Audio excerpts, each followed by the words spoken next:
Indonesia adalah negara dengan lebih dari 275 juta penduduk dengan pertumbuhan ekonomi mencapai 5,03%. Tapi di balik angka-angka itu, masih ada lebih dari 25 juta orang yang hidup di bawah garis kemiskinan. Kemiskinan hanya bukan soal penghasilan yang rendah, tetapi tentang keterbatasan akses, terutama akses terhadap pendidikan. Assalamualaikum warahmatullahi wabarakatuh. Di kesempatan kali ini, saya Nurul Hanifah Lubis akan mereview sebuah artikel jurnal yang berjudul Application of Markov Chain to Prediction Property in Banten Province. Di mana yang sudah saya sebutkan yang tadi, saya akan mereview sebuah artikel penerapan rantai Markov untuk prediksi kemiskinan di Provinsi Banten. Seperti yang sudah saya jelaskan sebelumnya, masih ada lebih dari 25 juta orang yang hidup di bawah garis kemiskinan. Salah satunya adalah Provinsi Banten, di mana kemiskinan masih menjadi masalah penting di provinsi ini. Walaupun Banten termasuk salah satu provinsi dengan jumlah penduduk miskin terendah di Pulau Jawa, persoalan ini tetap perlu diperhatikan karena berdampak pada kesejahteraan masyarakat. Penelitian ini bertujuan untuk memprediksi pertumbuhan jumlah penduduk miskin di Banten dengan menggunakan metode rantai Markov, yaitu metode yang melihat data masa lalu untuk memperkirakan kondisi di masa depan. Data yang digunakan adalah data jumlah penduduk miskin dari tahun 2014 sampai 2021 dari Badan Pusat Statistik atau BPS. Hal yang melatar belakangi dari penulis untuk meneliti ini adalah masalah ini dianggap rumit karena tidak hanya berkaitan dengan ekonomi tetapi juga pendidikan, kesehatan, sosial, dan akses terhadap berbagai sumber daya. Itu sebabnya kemiskinan disebut sebagai masalah yang bersifat multidimensi. Di Indonesia, jumlah penduduk terus meningkat setiap tahunnya. Data BPS menunjukkan bahwa dari tahun 2010 hingga 2020, jumlah penduduk bertambah dari sekitar 237 juta menjadi 270 juta jiwa. Provinsi Banten sendiri termasuk salah satu provinsi dengan presentasi penduduk miskin terendah di Pulau Jawa. Pada tahun 2021, angka kemiskinan Banten berada di posisi kedua terendah. Meski begitu, bukan berarti masalah kemiskinan di Banten bisa diabaikan. Pemerintah daerah tetap menjadikan pengentasan kemiskinan sebagai prioritas utama karena kehidupan layak adalah hak setiap warga. Masuk ke metode penelitian. Jenis penelitian ini adalah penelitian terapan dengan menggunakan data sekunder dari BPS Provinsi Banten. Data yang digunakan adalah jumlah penduduk miskin tahun 2014 sampai 2021 untuk 8 kabupaten atau kota di Banten.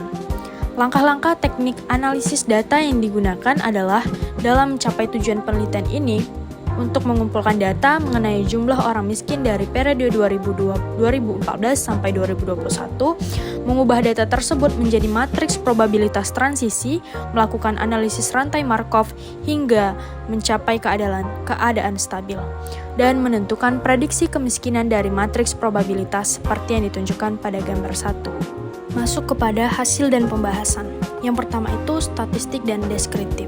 Statistik dan deskriptif yang digunakan untuk melihat gambar umum jumlah penduduk miskin di setiap kabupaten atau kota di Banten pada tahun 2014 sampai 2021.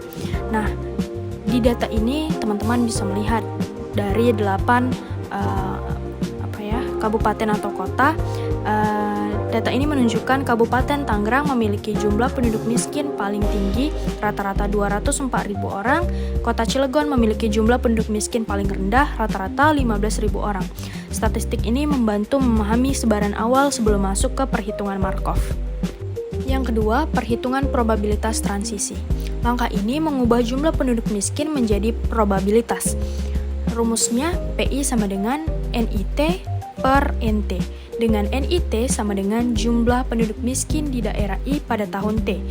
NT sama dengan jumlah penduduk miskin, total penduduk miskin seluruh Banten di tahun T.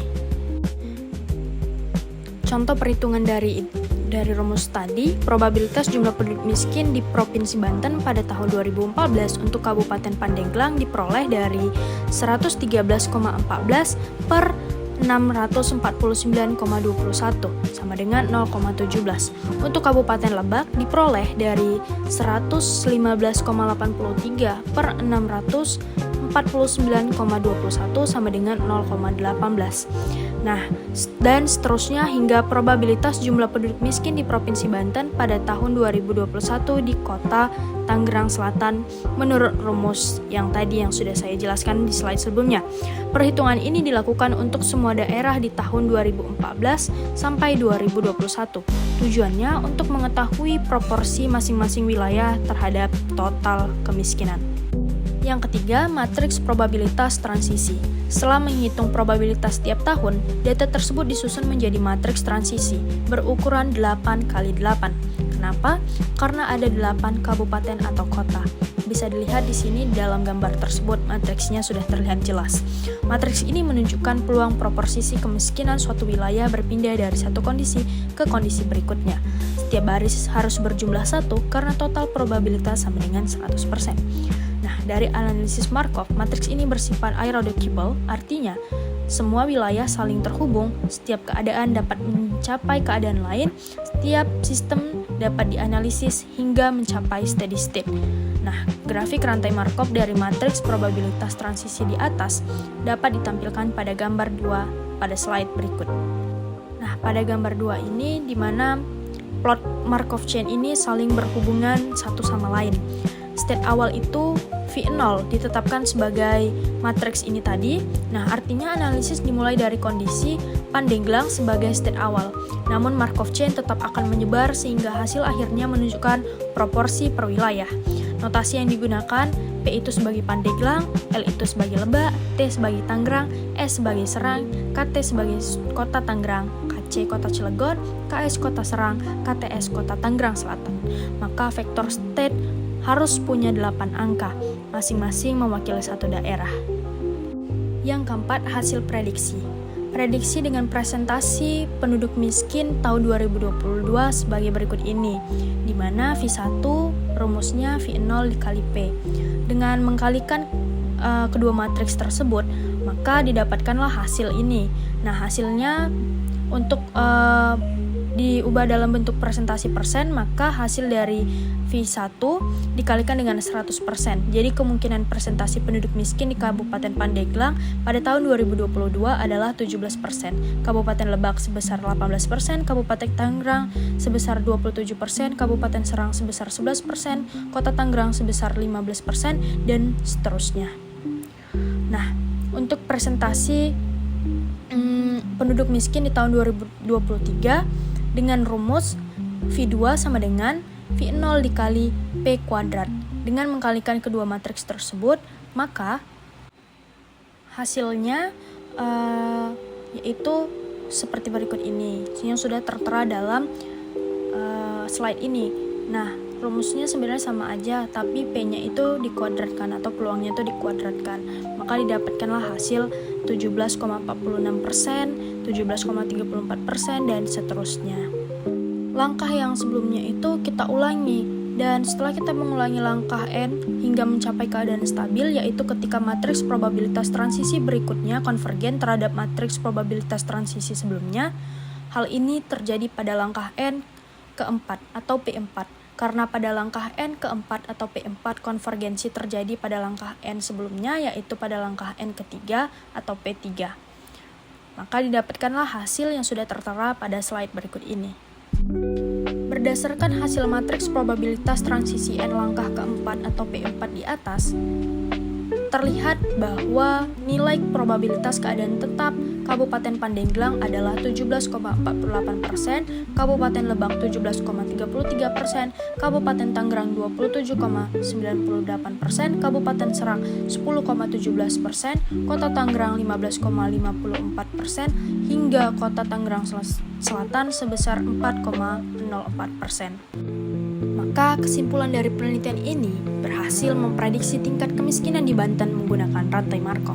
Hasilnya menunjukkan bahwa tiap daerah memiliki pola perubahan yang berbeda, tetapi akhirnya menuju steady state. Kabupaten Tangerang menjadi wilayah dengan kontribusi kemiskinan terbesar jangka panjang, sedangkan Kota Cilegon yang terendah. Metode Markov terbukti efektif dan dapat menjadi acuan bagi pemerintah dalam menyusun kebijakan pengentasan kemiskinan.